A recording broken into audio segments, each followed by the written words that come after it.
I didn't expect kindness at my sister's wedding.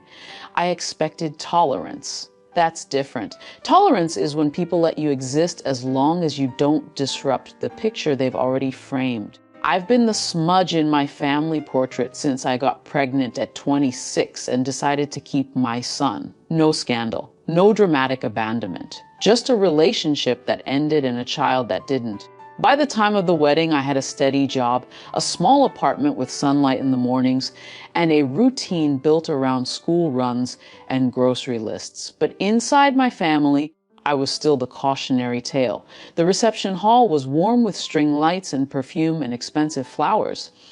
My sister looked beautiful, sharp, glowing, victorious. I meant that sincerely. She had always known how to win rooms. When she took the microphone, the speech began the way these things do, childhood stories.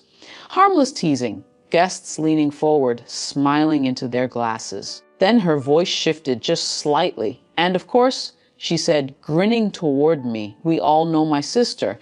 She's our family's brave one, a single mother, unwanted by anyone." The word hung there, unwanted, like it had weight. There was a beat, then laughter. Not cruel laughter, polite, confused, socially compliant laughter.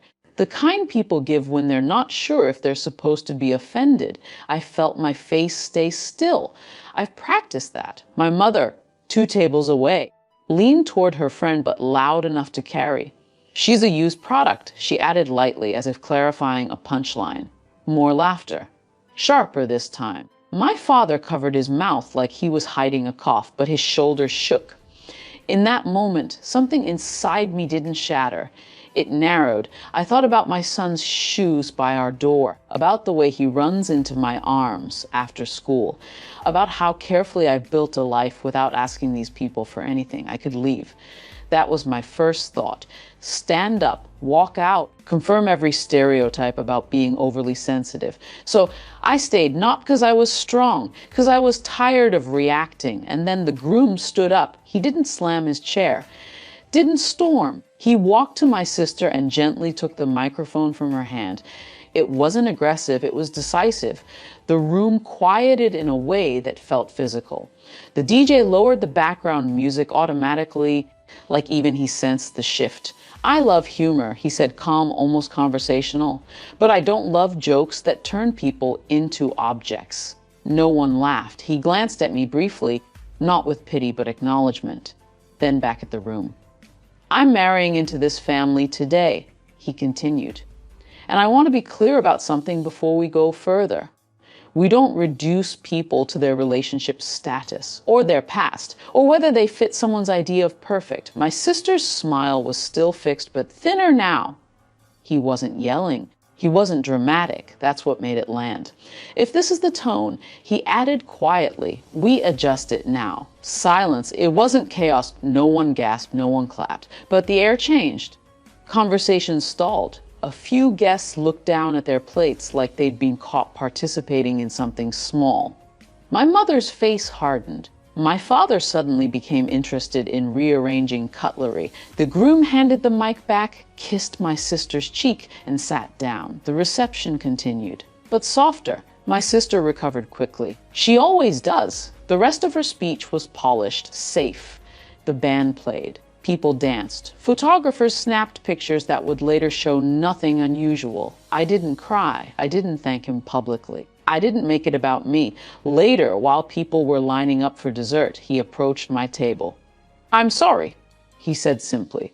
"Not because you need defending, but because that shouldn't have happened." I nodded. "You didn't have to say anything." "I did," he replied. For me, that mattered. It wasn't a rescue, it was a boundary. I left before the bouquet toss. I hugged my sister lightly. She whispered, "You know it was just a joke." "I know." I said, and I did know. On the drive home, the humiliation replayed, but duller now, less sharp. Because something else had overridden it. For years, I've tried to earn a softer version of my family, to prove I'm not a mistake they have to explain, to show them I'm stable, responsible, worthy. But sitting in that hall, hearing laughter shape itself around my life, I understood something clearly for the first time, Ty. They benefit from keeping me small, and I don't benefit from staying close. In the weeks after the wedding, invitations came. A family brunch, a holiday dinner, I declined politely. When my mother called, irritated, asking if I was still upset, I kept my voice even.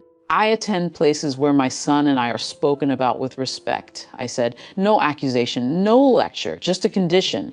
There was a long pause on the other end of the line. Not apology, not understanding, just recalculation. We speak less now.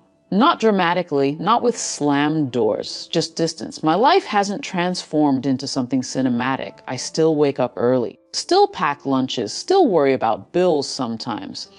But something internal shifted that night. I stopped waiting for them to approve of the life I already built. The humiliation didn't destroy me. It clarified the room. And once you see a room clearly, you get to decide whether you stay in it.